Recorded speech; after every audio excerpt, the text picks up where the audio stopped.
9 de la mañana con 14 minutos y precisamente vamos a continuar hablando sobre este tema. Ya hicimos una revisión sobre cuál es la situación en Honduras, en Guatemala y por supuesto algunos temas relacionados a Nicaragua. Veíamos un informe con la periodista Celia Mendoza de La Voz de América desde Nueva York sobre las políticas que ha implementado el presidente de los Estados Unidos, Donald Trump, este año para reducir la migración. En nuestro estudio se encuentra esta mañana César Ríos, él es director del Instituto Salvadoreño del Migrante, INSAMI, con quien vamos a hacer un análisis sobre la situación de El Salvador frente al fenómeno de la inmigración. Buenos días, César, bienvenido. Gracias, muchas gracias por la invitación nuevamente y aquí estoy disponible, ¿no?, para ver si reflexionamos un poco sobre la nueva realidad migratoria, no solo en El Salvador, sino en la región centroamericana y México.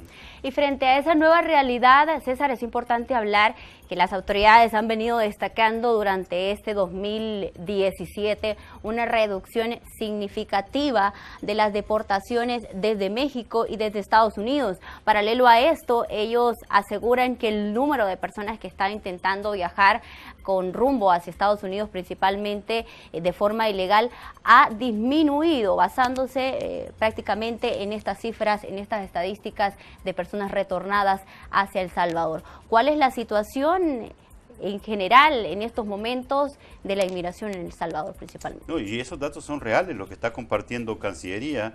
Se han reducido considerablemente las deportaciones en este año de Estados Unidos y de México. El número de detenciones de población que va transitando en la frontera sur de los Estados Unidos también se ha reducido. Tenemos un panorama nuevo, pero atrás, en un trasfondo, hay otras realidades que también hay necesidad de ir resaltando. Por ejemplo, la pregunta que ustedes están haciendo al público sobre qué estamos haciendo para que se reduzca la migración. Este no es un problema de una acción o de una campaña publicitaria para que no se vayan. La historia de El Salvador nos ha identificado diferentes motivantes que provocan la migración. En la época de la guerra, en la época de búsqueda de trabajo y mejores beneficios económicos, y ahora tenemos una realidad muy particular. Hay una delincuencia que cada vez se está colocando en una posición muy privilegiada que está provocando la migración. Esto nos lleva a ver que es un problema de estructura de nuestro país, ya de generación de empleo para los jóvenes, de persecución de las pandillas y todo ese tipo de cosas que provocan la migración. Esto no se puede lograr de la noche a la mañana, pero lo que sí podemos ver en la región, que hay más controles en la ruta migratoria. Tenemos controles ya militares en las fronteras de El Salvador con Guatemala, controles militares más grandes en la frontera de Guatemala con México y un programa de mucha militarización en toda la ruta migratoria de México. Esto lo que provoca es que cada vez resulta más difícil para una persona que va buscando el sueño americano llegar a la frontera. Esta es una realidad. Después, la otra cosa es sobre las deportaciones. Tenemos dos datos importantes. Menos deportaciones, pero mayor detención de la población migrante indocumentada en Estados Unidos. Ha aumentado el número de detenciones, pero ha disminuido la deportación, el cual nos da señales muy importantes para prepararnos a lo que podría venir.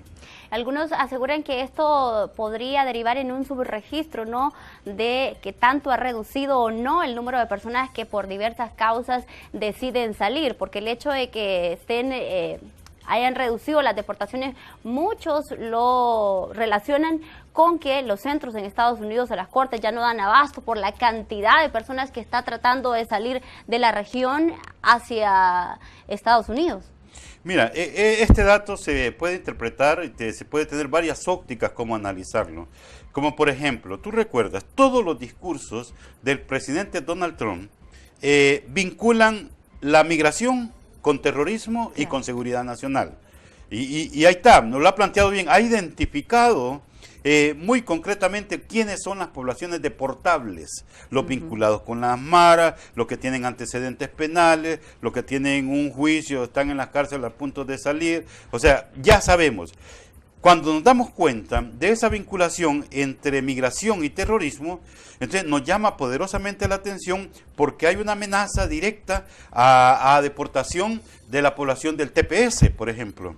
Y entonces, cuando vemos lo del TPS, digo, todas las personas del TPS son los que mejor se han portado en Estados Unidos, los que han respetado las leyes, los que han generado ingresos, tanto para Estados Unidos, para El Salvador, y entonces ahí hay una contradicción muy grande. Yo creo que es de resaltar mucho la labor que ha estado haciendo el canciller de la República. Esta semana hemos tenido una actividad muy grande.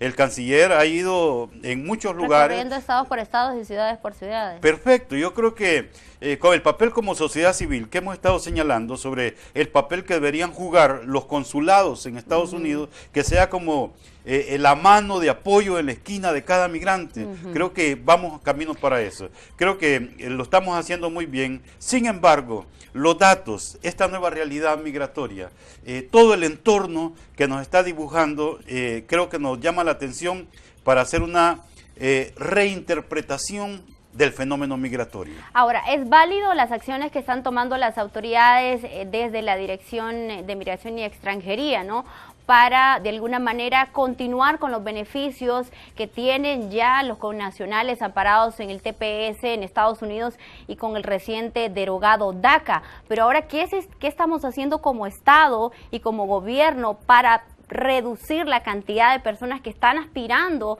a irse a Estados Unidos en busca de nuevas oportunidades? ¿Es válido la tesis del Salvador, del gobierno, decir que la principal razón es la reunificación familiar cuando una vorágine de violencia está pues dirigiendo gran parte de estas personas que están tratando de irse no solamente a Estados Unidos, sino a otras regiones del mundo?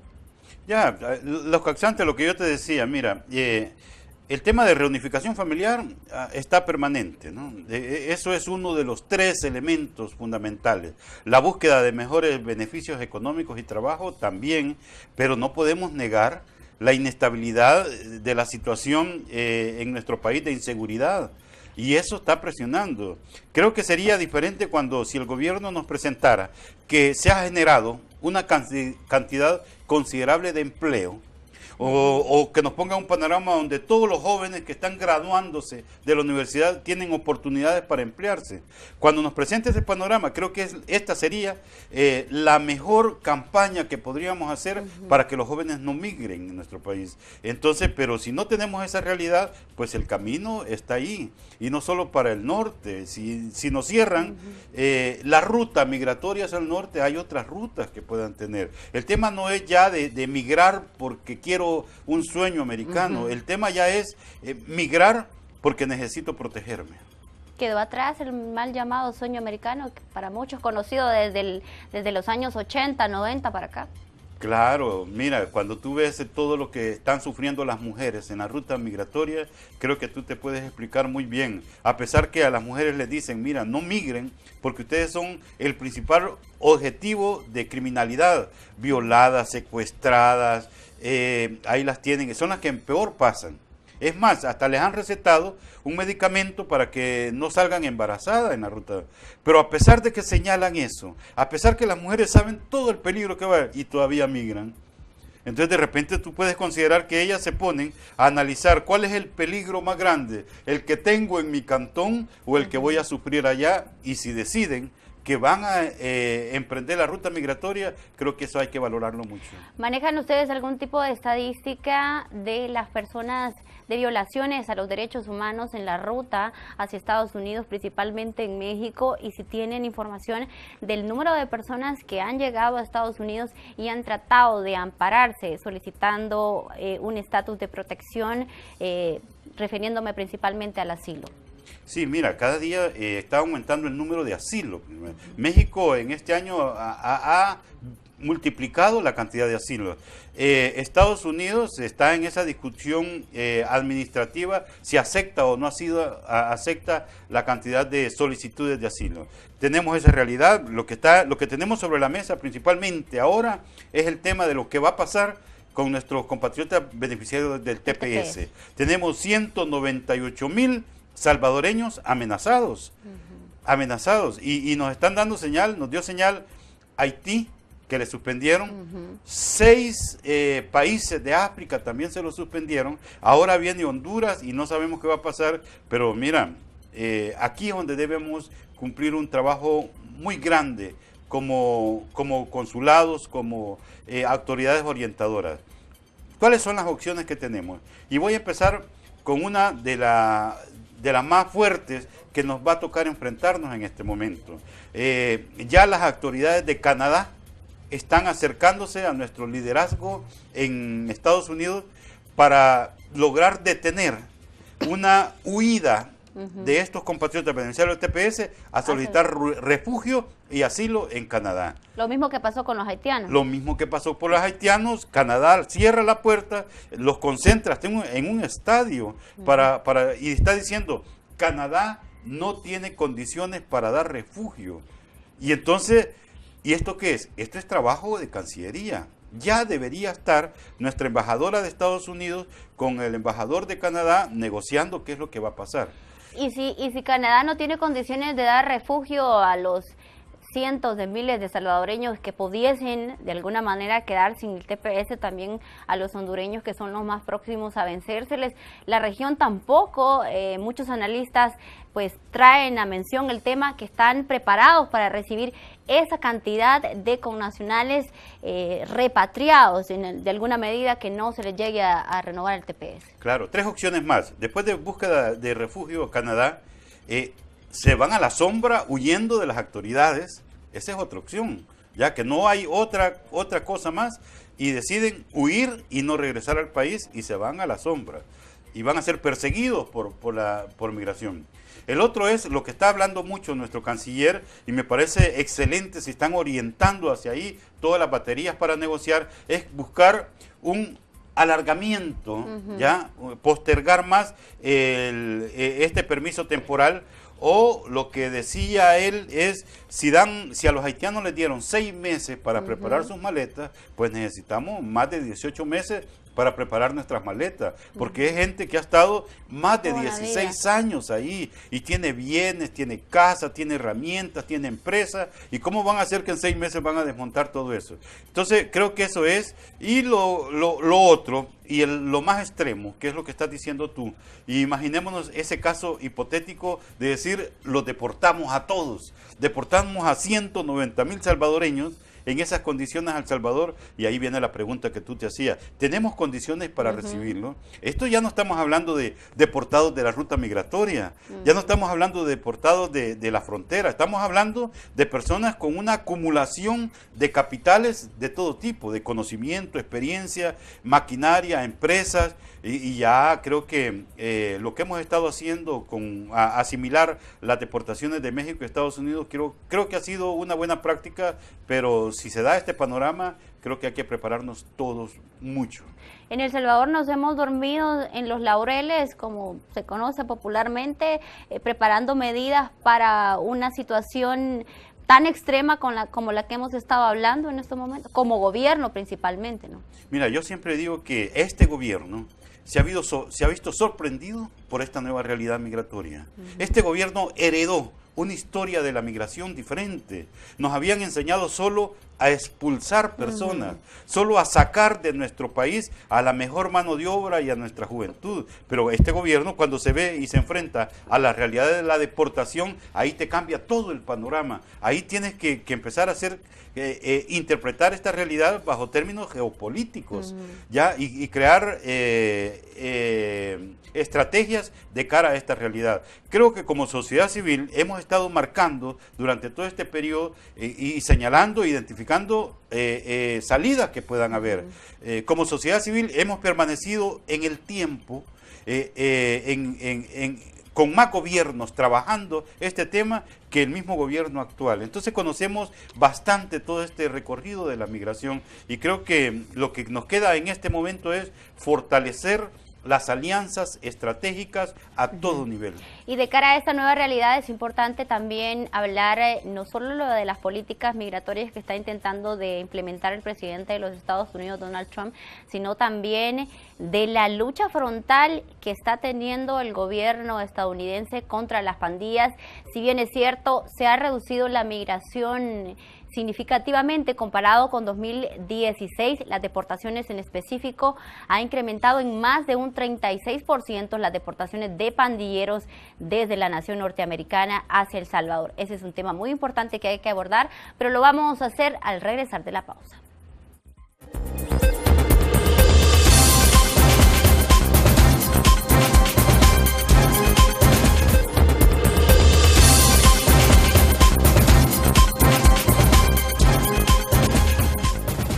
33 minutos pasan de las 9 de la mañana. Gracias por seguir en sintonía de Central de Noticias al Amanecer.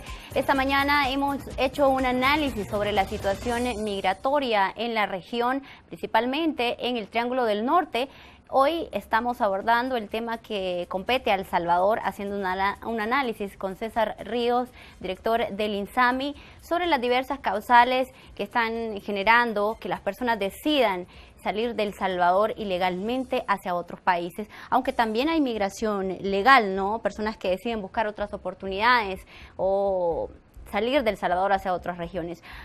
Hablábamos principalmente, César, antes de irnos a la pausa, sobre esta nueva realidad que están viviendo los connacionales en Estados Unidos y la nueva realidad que está haciendo que las personas decidan salir del país buscando otro tipo de oportunidades o huyendo de la violencia, ya que hablamos que son diversas las causales que generan la migración. Frente a este panorama es importante también hablar sobre esta otra nueva realidad con la que se está teniendo que enfrentar el gobierno, y es la deportación de pandilleros. Ha incrementado en un 36%, dicen las autoridades, comparado con 2016. Esto tiende a alarmar también frente a qué hacer con estos pandilleros que están siendo retornados a El Salvador.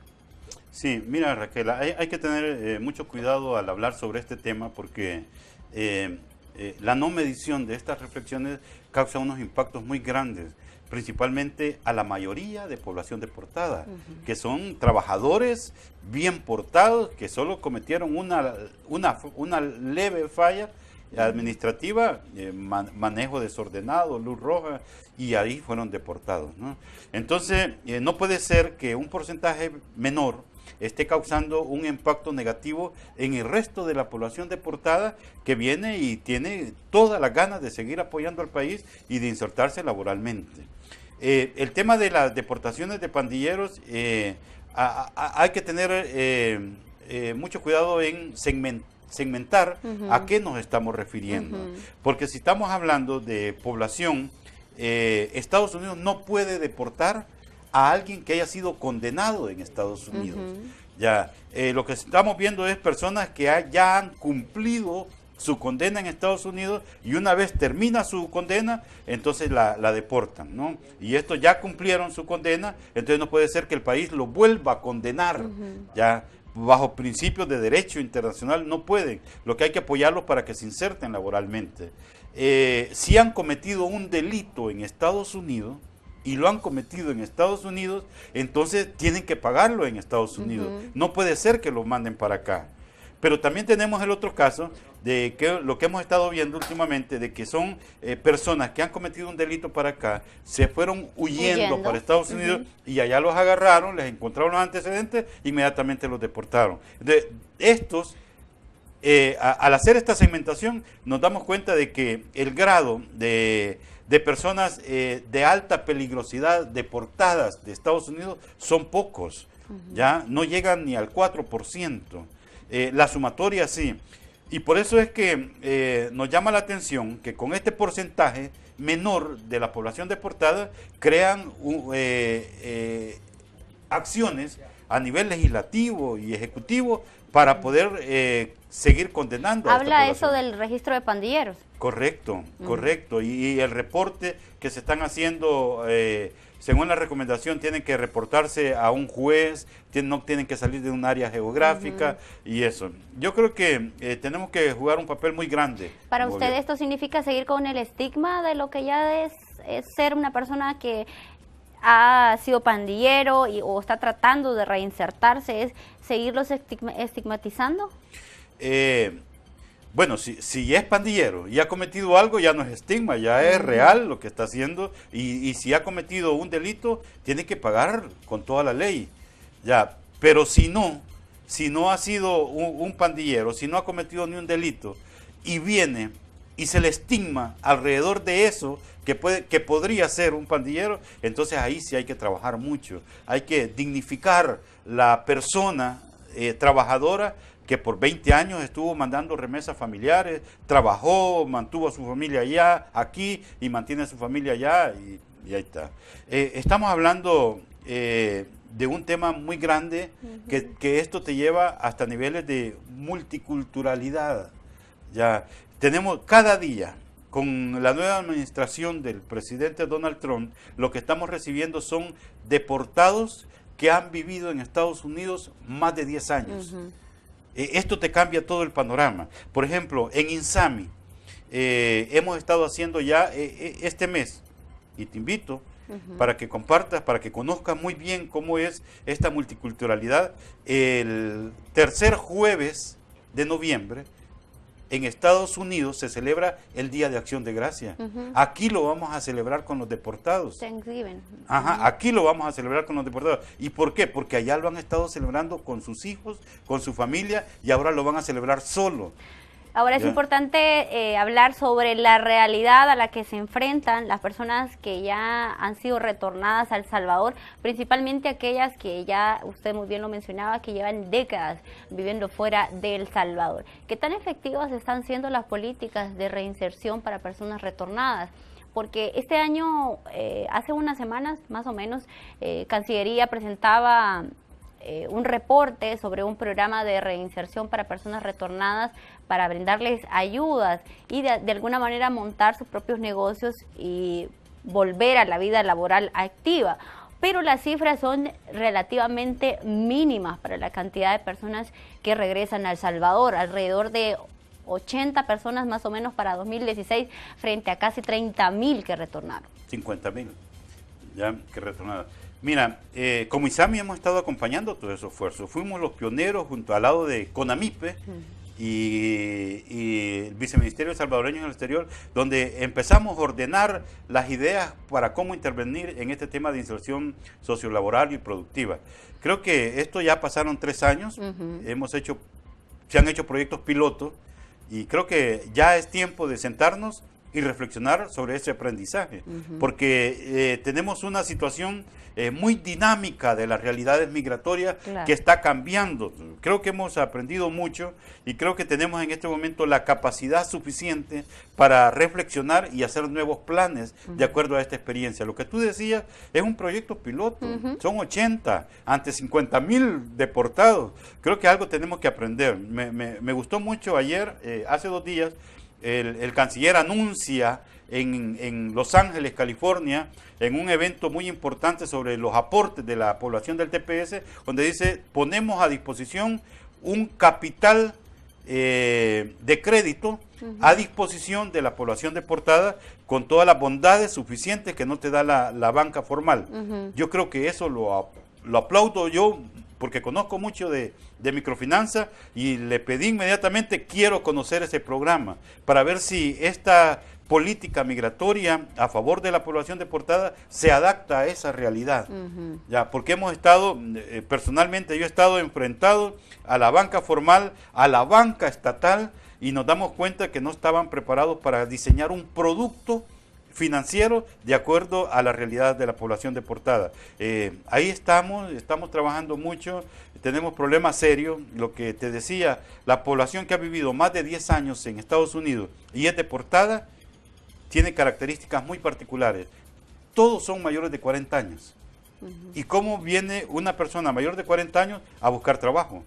Pero sin embargo, son expertos en algo, aprendieron en Estados Unidos. En INSAMI, por ejemplo, hay una organización que se llama Renacer, que es Red Nacional de Emprendedores Deportados.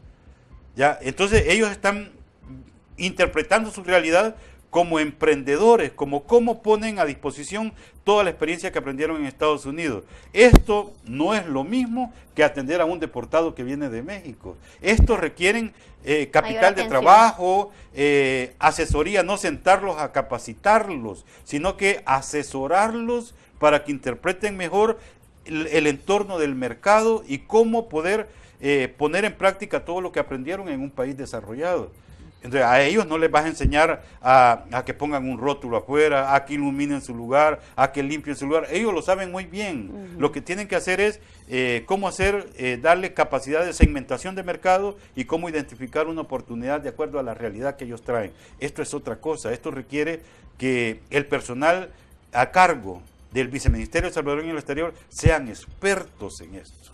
Y no solo la forma de cómo reinsertarlos, de cómo darles las herramientas, guiarlos para de alguna manera que vuelvan a vivir en El Salvador después de décadas de haber salido, sino también de incentivarlos para que no traten de salir del Salvador nuevamente, como muchos casos sucede en ese sentido. ¿Cómo ve usted las acciones que se están ejecutando desde el gobierno central y impulsando desde el mismo gobierno estadounidense en la Alianza para la Prosperidad en el Triángulo Norte y todas las iniciativas que se están llevando a cabo de alguna manera para reducir en lo más mínimo posible la inmigración? Muy bien. Felicidades, Raquel, porque hemos tocado muy rápido muchos temas y ahora te pasas al tema del proyecto Alianza para la Prosperidad. Mira, la base fundamental del proyecto para el Triángulo Norte es la seguridad. ¿Ya? Pero de alguna manera la seguridad es un eje fundamental en la decisión de las personas en salir hacia Estados Unidos. Bueno, depende cómo tú puedas aplicar estas medidas de seguridad, porque si el proyecto Alianza para la Prosperidad te dice controlar el tráfico de drogas, el narcotráfico y todo lo que pasa por la región, y de repente pones bloques en las fronteras para controlar el tráfico de drogas, pero que ese bloque militar, en alianza con militares de Honduras y de El Salvador y de Guatemala y El Salvador, crean un cerco militar para controlar este tráfico, pero de repente no pueden distinguir entre esta familia que va caminando, es un traficante o alguien que va huyendo de la violencia y busca refugio, y por eso agarra la migración. Y entonces ya estamos viendo detención de familias que van huyendo de la violencia de nuestros lugares, de nuestros cantones, y se pasan puntos ciegos, y al pasar a puntos ciegos, entonces los detienen unidades militares y los devuelven a su lugar de origen, donde ellos se fueron huyendo por una amenaza. Entonces, eso hay que tomarlo muy en cuenta. La militarización es un caso muy fuerte, está impactando mucho y está impactando en la reducción de la cantidad de personas que van huyendo. Y aquí te lleva a una realidad de cómo podemos aplicar eso. Queremos seguridad nacional o seguridad humana, que son dos cosas diferentes. Las personas que están saliendo en nuestro país cada día están siendo menos migrantes y cada día se están convirtiendo en personas buscadoras de refugio y protección. Claro. Y ante este fenómeno, si estamos de acuerdo en esta realidad de que lo que está saliendo de aquí de El Salvador y de la región son refugiados, entonces las medidas deberían ser otras y no de seguridad y no militares. Están equivocadas entonces, porque parte del dinero que destina Estados Unidos, ya sea para Honduras, para Guatemala y en este caso para El Salvador, van hacia el componente de generar mejores oportunidades a la región, ¿no? De invertir en lo social, de hacer de alguna manera que las personas no busquen esas oportunidades. Llamémoslo así, si mantenemos que el tema económico es es la única razón del por qué las personas deciden migrar hacia otros países, principalmente ellos hablan de que si bien es cierto la seguridad, pero el tema de la inmigración ilegal es otro fundamental dentro de esta alianza que principalmente dirige Estados Unidos, ¿no? No, pero tiene impacto. Por ejemplo, estamos de acuerdo en la seguridad interna, en controlar las pandillas al interior de nuestro país que está amenazando a la familia. Eso es positivo. Protección de los jóvenes, oportunidades para jóvenes. Yo creo que eso es, hay fondos destinados de este proyecto que están destinados a eso. Para programas sociales. Para programas sociales. Yo creo que esto es bien. Está exigiendo transparencia del aparato del Estado. Yo creo que eso tiene impactos positivos ante una realidad nacional. Hay que hacer una división. El proyecto ha sido oportuno, millonario, y el cual permitió estandarizar estrategias políticas y acciones de los tres países que, mira, yo vengo trabajando en este tema más de 15 años y nos ha costado tanto que los países se pusieran de acuerdo en algunas medidas de, por ejemplo, políticas laborales, ya trámites administrativos migratorios en la frontera de cada país, y ahora viene un proyecto millonario de Estados Unidos, lo pone a disposición y en menos de 3 años estandarizan algunas intervenciones de los diferentes países. Eso es positivo porque eso nos va orientando a tener condiciones suficientes para el diseño de una política migratoria regional. Y que es un problema que afecta a todos, ¿no? Y que nos afecta a todos, y sobre todo, en un escenario del diseño de una nueva política migratoria regional, podría llevarnos a una reinterpretación de la migración que es urgente que debamos hacer. Bien, a esa hora vamos a dar lectura a la interrogante que hemos colocado en nuestra fanpage en Central de Noticias de CB, que está vinculada con el tema que estamos abordando esta mañana, ya va a aparecer en sus pantallas, y que tiene que ver con qué es lo que está haciendo El Salvador, Honduras y Guatemala para evitar que sus habitantes emigren a otros países, especialmente a Estados Unidos. Esa era la interrogante de esta mañana y ya tenemos algunas opiniones. No hacen nada, dice, yo me largué de ese país, El Salvador, quiero que nunca disminuya el peligro y la falta de oportunidades, cada vez va peor. Jaime Hernández dice, yo pienso que el gobierno está fallando en la seguridad y otra cosa, la gente que se viene porque no quiere trabajar más en sus tierras, y otra, los sueldos de los jornaleros son una basura. Esa es la opinión de un ciudadano que al parecer no reside en El Salvador. Roberto García dice, no están haciendo lo correcto porque siempre siguen emigrando, dice. Bien, tenemos la última opinión. Carmen Contreras dice, pregúntale entonces a la empresa privada qué están haciendo ellos para cambiar eso, porque son ellos los que provocan que la gente se vaya con esos sueldos miserables que ni siquiera para la alimentación sana alcanza. Parte de las opiniones que nos han hecho llegar en torno a las acciones que están haciendo los estados para reducir la inmigración, principalmente a Estados Unidos, y ya teníamos una diversidad de opiniones que están vinculadas con la seguridad, con los salarios o la situación económica que no es tan favorable en El Salvador para las personas, sobre todo aquellos que ganan salarios mínimos. Y ya para ir finalizando, César, no está de más vaticinarnos hacia el futuro. ¿Cuál es el futuro que ve usted a corto y a mediano plazo con los connacionales principalmente que están en una situación de incertidumbre en estos momentos en Estados Unidos? Mira, en cuanto a los compañeros del TPS, una situación muy difícil la que están pasando porque las amenazas son tan grandes, lo cual ha provocado una movilidad completa en Estados Unidos, en todos los estados que se concentraron la semana pasada en Washington y se encontraron a realidades como fueron a hablar con senadores y los senadores dicen, ¿y de qué están hablando? ¿Y esto cómo es? Que no sabían que estaban amenazando a 800,000 personas, familias y eso. El país tiene que prepararse. Creo que la actitud que está asumiendo Cancillería es positiva. Esto debería haber sido desde el principio para estar al lado de los connacionales. El papel de los consulados en cuanto a asesoría es muy bien.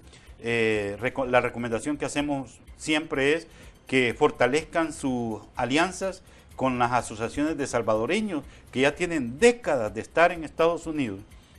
Por ejemplo, la alianza que tenemos nosotros con la asociación El Rescate en Los Ángeles, que tiene 35 años de trabajar y asesorar, creo que serían aliados fundamentales para orientar mejor a la población.